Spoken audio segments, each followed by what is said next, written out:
선생님, 네? 이번에 저희가 해외 송금을 하려고 하거든요. 한 50억 정도 하려고 하는데 50억이요? 가능하십니다. 근데 그 돈이 어디서 나신 거죠?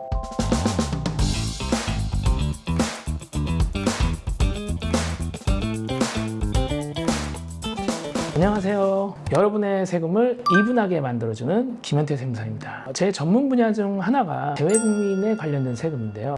시민권자, 영주권자, 비거주자 이런 분들 전문입니다. 아시다시피 이제 해외로 돈을 보낼 때 아무런 증빙이 없어도 연 10만 불까지는 자유롭게 보낼 수 있습니다. 하지만 10만 불이 넘는다면요, 그 돈에 대한 자금 출처 확인서를 관할 세무서장으로부터 받아야 해요. 이제 보통 이민을 준비하시는 분들이 5억, 6억, 많게는 10억 이상도 가지고 나가시거든요. 오늘은 이 자금 출처 확인서에 대해서 알아보겠습니다. 잠시만요, 세무사님.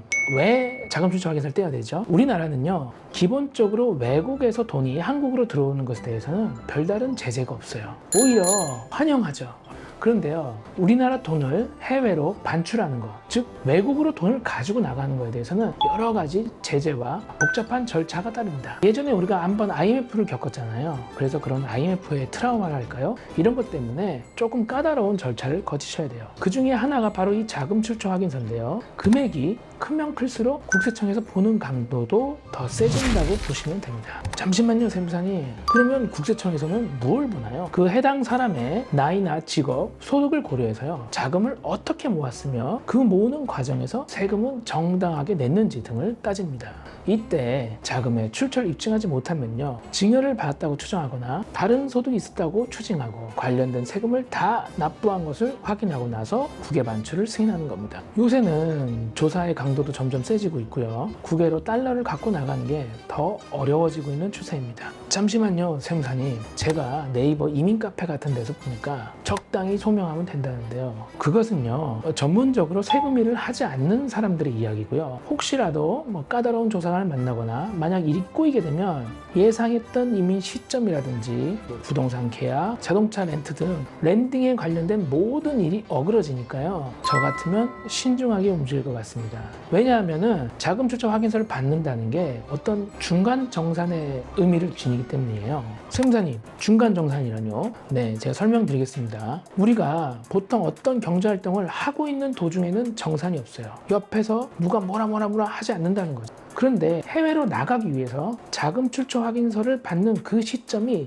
바로 과정에 대한 중간 정산을 하는 시점이라는 겁니다. 피디님, 국세청의 PCI 시스템이라고 들어보셨나요? Property Consume Income의 약자입니다. 재산, 소비, 신고소득을 비교하는 시스템이에요. 국세청에는요, 슈퍼컴퓨터가 있어요. 대한민국에서 가장 좋은 슈퍼컴퓨터를 가지고 있는 곳이 바로 국세청이에요. 기상청도 슈퍼컴퓨터가 있다고 하는데 제가 알기로는 국세청께 3배 정도 더 비싼 슈퍼컴퓨터로 알고 있어요. 이걸로 빅데이터를 수집합니다. 우리 PD님, 연수입이 대충 얼마 정도 되시나요? 한 저희 6천만 원 정도 된. 네, 알겠습니다. 그러면은 세금 내고 나서 세후 소득 한 5천 몇백 정도 되겠죠. 우리 PD님이 예를 들어가지고 카드 값이 한 달에 200만 원이 나온다고 쳐볼게요. 그러면 대략 1년에 한 2,400만 원 정도를 카드로 쓰시는 거고 1년에 약 3천만 원 정도 저축할 수 있는 거죠. 그렇게 되면 PD님이 10년간 일을 했어요. 그런데 어느 날 PD님이 8억짜리 아파트를 구입하신 거예요. 국세청에서는 그걸 다 안다는 거예요. 얼마? 5억 원이 빈다는 걸 아는 거예요. 왜냐하면 우리 PD님이 1년에 3천만 원씩 저축을 하게 되면 10년 동안 저축을 하셔도 약 3억 원이에요. 그런데 내가 8억짜리 아파트를 샀다. 이 5억이 비잖아요. 이거를 슈퍼컴퓨터가 자동으로 감지해서 통보를 하는 거예요. 비는 돈의 5억 원에 대해서 내가 사업자라면 사업소득을 누락했다고 보는 거고, 내가 사업소득자가 아니라면 누군가한테 증여를 받았다고 추정을 해서 증여세를 때리는 거죠. 그래서 즉 한마디로 내가 돈을 벌어들였을 때는 그 벌어들인 원천이 정확해야 되고요, 내가 번 돈보다 내가 지출한 게 많으면 안 됩니다. 그런데 이런 것들을 평소에는 그렇게 신경 쓰지 않아도 돼요. 정산을 하는 게 아니니까, 누가 검사하는 게 아니니까요. 그냥 이렇게 쭉 흘러가는 거니까요. 그런데 이번처럼 해외로 나가는 경우 그때가 정산 시점이 되는 겁니다. 피디님, 아까 전에 돈을 어디로 얼마 보내신다고 하셨죠? 부모님이 8억 정도를 정도요. 캐나다의 고모부한테 이제 보통 이렇게 보내시는 분들이 걱정을 되게 많이 하시는데 우리가 올바른 방법을 통해서 제대로 소명한다면 너무 걱정하실 필요는 없어요. 기존에 처분했던 부동산이라든지 뭐 보험금, 퇴직금, 근로소득, 사실 소득에 대해서 실질에 근거해서 해외로 보내는 자금이 어떻게 형성되었는지를 차분히 소명하면 됩니다. 근로소득으로 모은 돈을 해외로 보내는 거라면요, 최근 5년간의 연말정산 내역서와 지난 2년간 입출금 내역 정도 준비하시면 될 것 같고요. 사업소득이라면 그동안 종합소득세 신고하신 거 준비하면 되겠습니다. 세무서에서 보완을 요구하면 그때 가서 보완 서류를 더 준비하시면 됩니다. 근데 그러면은 대략 얼마쯤 걸리는 건가요? 법에는 신청일로부터 3주 안에 발급 여부를 결정한다고 되어 있어요. 제가 맡았던 일 중에서 한 달 넘게 걸리신 분도 있어요. 이제 그분은 주식 관련된 일을 하시는 분이었거든요. 해외로 보낸 자금의 규모도 컸고 그 주식 투자로 벌었기 때문에 어떻게 벌었는지 그 소명하는 과정에서 시간이 좀 걸렸습니다.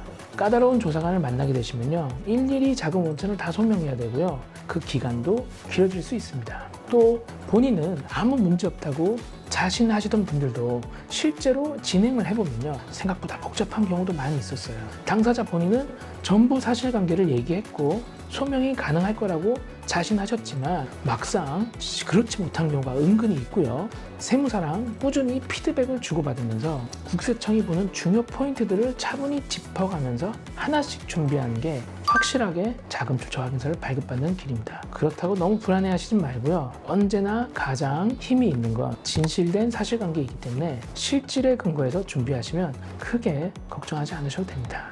자금 출처 확인서는요, 한 번 발급받아 놓으시면요, 기간에 제한 없이 자유롭게 송금이 가능하거든요. 예를 들어서 내가 10억으로 발급을 받았어요. 그러면은 요새 환율이 좀 안 좋잖아요. 1,350원이다. 그러면은 뭐 2억 정도 가장 급한 돈 먼저 보내고 다음에 내년에 환율이 좋아졌을 때 나머지 금을 보내고 2번에 걸쳐 3번에 걸쳐 기간 제한 없이 자유롭게 내가 때를 맞춰서 송금이 가능하시거든요. 그걸 받아 놓으시면은 굉장히 편하십니다. 언제든지 도움이 필요하시면 연락 주십시오. 구독, 좋아요 눌러주시고 세금 적게 내세요. 감사합니다.